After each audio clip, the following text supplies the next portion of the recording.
Hello, and you're welcome back to today's episode of Inside the Autism Classroom. And I'm joined by my co-host, the incredible Elaine Fitzgerald.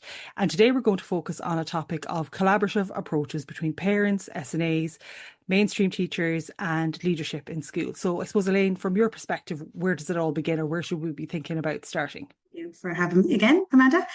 So for me, everything starts at the top, obviously. And I suppose in a school structure, you're talking at the board of management, that's where it begins. And I know when my principal, Aisling, had asked about me going into the autism class, I expressed interest then to the board of management about doing a postgrad in autism studies in St. Angela's. So I know that the board of management have a certain amount of funding there for training and everything. So I applied to them to see how they would feel about supporting me with that. And there was no problem at all. Delighted that I would be doing it, delighted that it would better the school. And that was all I suppose just so easy. There's no battle, there's no, straight away you're encouraging upskilling, you're encouraging, I suppose, getting the most up-to-date approaches. So they're a superstar. The board of management are brilliant. And then Aisling McDonald is our principal. She's just Wonder Woman is the only way to describe her. And just her general, I suppose, her general way of operating, her general, I suppose, her management skills, her everything, and her just approach to being a human being, I suppose, is the first thing. You really need a humanist approach in this job. You can't look at it like a business model or purely for academic purposes either. There's so much more to running a school. I don't know how to do that. I couldn't dream of talking about how to run a school, but she does it with, I don't know, she just makes it look so easy, and I know it's not. I don't know, but her support is just brilliant, and I know that we all feel the same way in the school, that if there's anything we need, or I'm a devil for landing to the door and saying, and she's like, okay, write it down, how much it's going to cost, and no matter what I need, it's just not a problem, and she's just a superwoman. That's all I can say. But it's just her again. It's all well and good to say like that she does the right things, but it's just her attitude and her attitude towards teachers and staff first of all, but then her attitude towards kids, and how she treats children and her respect for them and her, appreciation for their neurodiverse minds and everything that is wonderful about them. It's just her attitude is amazing, and that's kind of where it begins, as board management principal. So I suppose if we're focusing, then we've board of management on side, we have principal on side, and as you say, you've had a wonderful experience with your principal in your incredible school. I suppose then if you're now finding yourself, okay, now you've your autism class set up, everything seems to be going well, you have a good relationship with your SNAs and your principal and your board of management. So what if then now you find yourself working in the autism class? Can you still have that collaborative piece with teachers in the mainstream classroom? And if you do, then how do you go about it? Or maybe you don't for some reason, and you're thinking, how do I go about it? Or maybe I'm a person leaving mainstream to go to autism class, and I wonder, will I still have that collaborative kind of relationship that I formerly had when I was in the mainstream part of the school? Yeah, definitely. I suppose it depends on the overall the leadership, and what the attitude there is. But I'm very lucky in the school I'm in that everybody is so interested in the role of the autism class teacher. And we all support each other. They support me when I need it. It's different. It's a different job. And it can be a little bit, if you're the only, I know a lot of people have talked about having like 2 autism classes or 3 in a school, that lovely kind of, I suppose, team approach that is not, you don't have that same relationship with the mainstream class teacher sometimes, and that's just being honest. It is a different role completely. And I would say the infant class teacher is a different role to the 5th and 6th, you know what I mean? It's different areas of school, but I think it's very important that we have a special role as autism class teachers to also inform the mainstream teachers about what's happening and what's the most up-to-date approach, and also to talk about the lovely things that happen, because there can be an awful lot of fear in the mainstream teaching community about moving into an autism class setting, and how, like, what do I do, and how is it different, and how will I teach, and if you haven't been there before, there is an awful lot of fear there. So you've got so many different roles of building confidence in the mainstream class teachers, having a little bit of reverse inclusion as well, so that there's kind of different types of inclusion. It's not all my kids going in there. There can be a little bit of everything going on. But once you have kind of an open and honest environment, which we have, then it can just be absolutely amazing. And there's nothing I could ask of the mainstream teachers in my school that they would say no to. You know what I mean? Anything that I think is meaningful. And the most thing that I always talk about with the mainstream teachers is inclusion in mainstream is great if it's meaningful. And I'm not comfortable with putting a child into the class to for the sake of it, ticking a box. So I really want to make sure that there's a reason that they're there, that they're content there, that they're regulated there, because if they're not, it's just going to cause problems, you know what I mean, for everybody involved. So that's a huge priority, that once they understand that regulation is the most important, and if the child is appearing dysregulated at all, I need to know, and that communication is so important. I was smirking there when you're saying about dysregulation, because for anyone you won't have seen this, but at the top of the call, I was all over the place, dysregulated. And I was like, Moonshore Elaine, my autism class teacher, can you help regulate me so we can get this podcast started? She was very helpful and very good with co-regulation. I may have referenced a gin would help me, but not in the middle of the day. So no, as a Moonshore, Elaine didn't recommend that. But I suppose what I'm thinking about there when you're talking, I was thinking about, so say if you're a mainstream teacher now in an autism class and you want to kind of engage with your colleagues in mainstream, but maybe you don't know how, or is there like maybe, I'm not going to say like a checklist, but like, is there, say, certain things that you would say might help you bridge that gap to say, look, I'd love to have little Bobby go in. I think he'd really enjoy it. I think it would be meaningful to him. Is there anything, because again, from the mainstream part, maybe they're a little bit apprehensive because they may not have had any experience at all, but they want to do good and do well by the child. So have you any kind of recommendation there?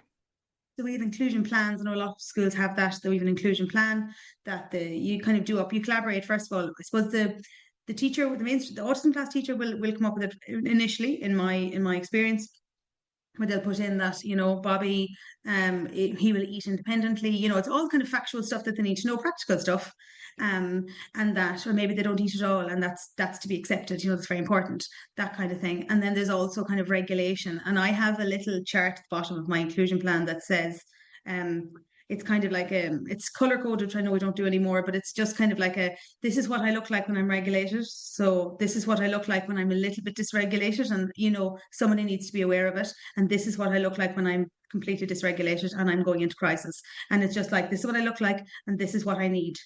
And it's just a very like a glance card, because the mainstream teacher hasn't time to trawl through loads of text. So it's just a very simple glance card of this is what it looks like, and this is what I need. And I make sure that I sit down and I go through that with the mainstream teacher. And then also for the older children, I teach in an older class.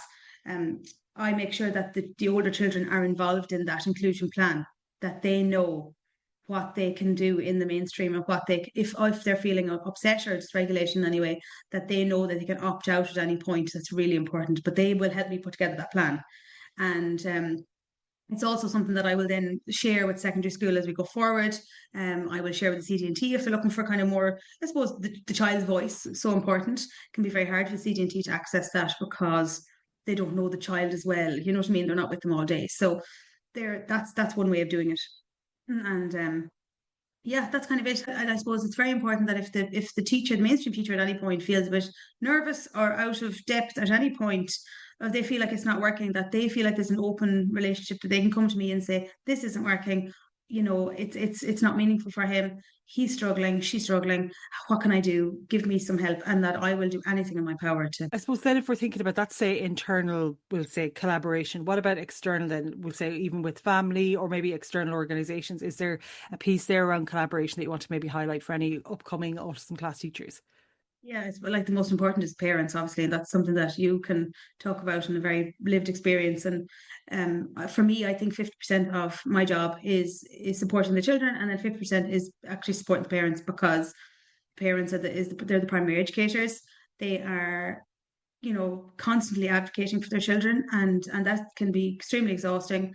And I think that if you have any sort of opportunity at all to push as well with them, I think there's a really important role there too, especially when you only have, and I say only have 6 children in your class. I don't say it like it's to be flippant about it, but you have a little bit of extra wiggle room and time to allocate to each parent in that line, as well as to each child. I think there's a very special role there, and I think that we are talking about building relationships with, and I think I've mentioned this before, maybe in the first episode, but building relationships with parents, or with children, and making sure that you reduce anxiety. You're also, supporting children who are quite vulnerable when they can't speak and they can't talk about what's happened all day in school. So you need to also build relationships with parents and to reduce anxiety with them too, so that they feel comfortable and that they feel that they trust you, because they're handing their baby over to you regardless. So there's an awful lot there. And I think that, you know, with some of the parents that I work with, there's kind of really a constant stream of communication. And I think it's really important. Like, I need to know if Bobby didn't sleep. I've hooked onto this Bobby name now, and I can't come out of it.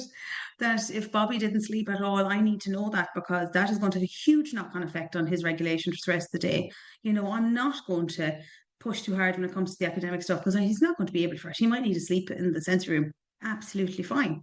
So, but with that, if the parents won't tell me that, I don't know, and then I'm at a loss, you know, and then Bobby could suffer, you know. So, um, and I just think that the parents are also, they know their child so, I suppose, I don't know what the right word is, so minutely. You know, every tiny move they make, a flicker of the eye, they know their child, and they know if they're coming down with something, or, you know what I mean? So if you keep that communication up, it builds trust, it builds relationship, it also benefits the child all day long. And then on the CD&T side of things, are external, I suppose, like providers. It can be hard. CD&T are completely overloaded and they have no staff at all. And that can cause frustration when you ring and you say, Bobby needs to be seen by an OT badly. And they say no, or wait your turn, or whatever you say. And then sometimes my personal experience is I will always push for a face-to-face.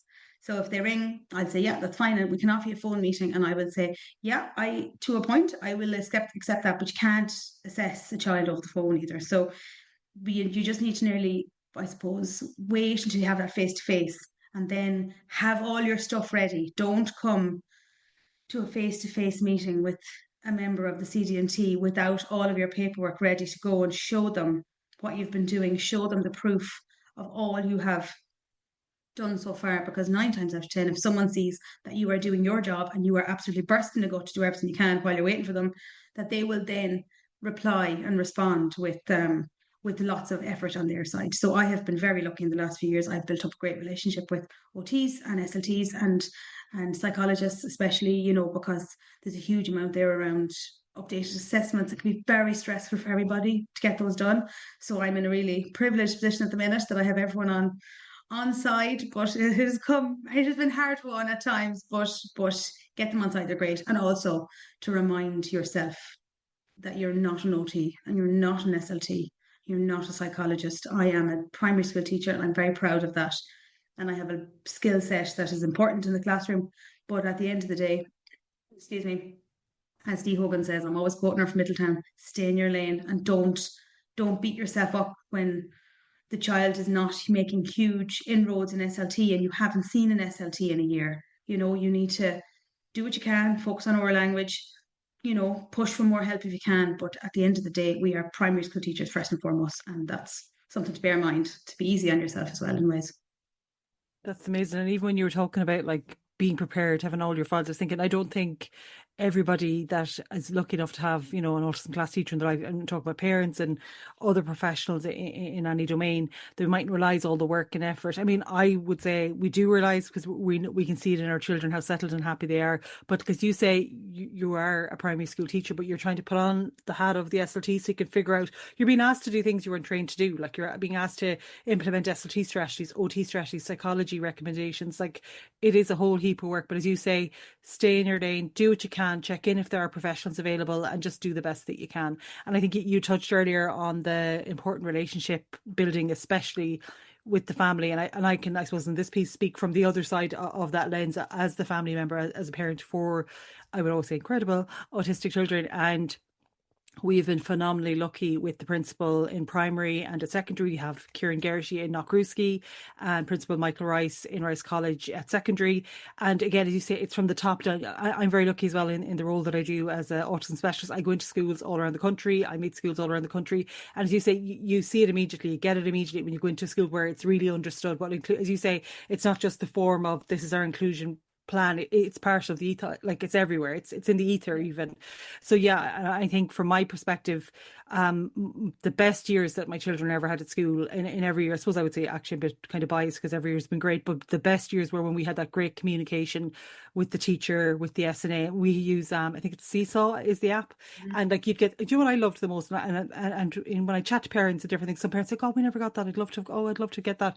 Those updates on the Seesaw, just a photo, because as you say, some of my boys have speech, some of them don't, and some of them that do have speech mightn't occur to them that mom even want. They'd be like, I don't know what I did. They were just too tired and be like, listen, mom, I had a great time. You don't need to know about it. But those photos on the Seesaw app cannot be underestimated, the power that they have for families, because then families are assured, and indirectly that's building relationships, because we get to see our children having a great time, because you're so busy updating the see like, oh, by the way, I keep using the Bobby as an example now when I deliver presentations. I know where that came from now, because I was like, where did I get the name Bobby? And now I'll be like, it was Moonshore Fitzgerald. But for example, when I see photos, like I would have seen photos of Max over the years with his teachers in Autistic, and in the background you'd see like a little dish of his cereal, because he's ARFID, it's a form of anorexia. So I'd see that even though he's at school, they were all the time placing food around him in case he'd like to try. Like they didn't need to write, we tried to do the thing with food. It was there. It's all, or Connor, like his school don't need to update me on the app every day. That they're like, I've trusted they're helping him learn to communicate through speech device. It's in every photo. It's beside him. He's typing. Nobody needs to update me and say we are doing it. Like as you say, it's building the collaboration there. But so I definitely think, even if you don't have the time to chat every day, updating families, even in a visual way, is so, so powerful. And it builds strength and relationships. And I mean, like, I know Principal Kieran Geraghty now since Connor was a baby, and Connor is 16 now. And I think of that man as a godly teacher. Like, he has changed all of our lives and many thousands of lives and many families all around the county. The same with Principal Michael Rice, but it's from the top down. I see the principals, we meet the teachers. Deirdre Ryan in Rice College in Westport, phenomenal.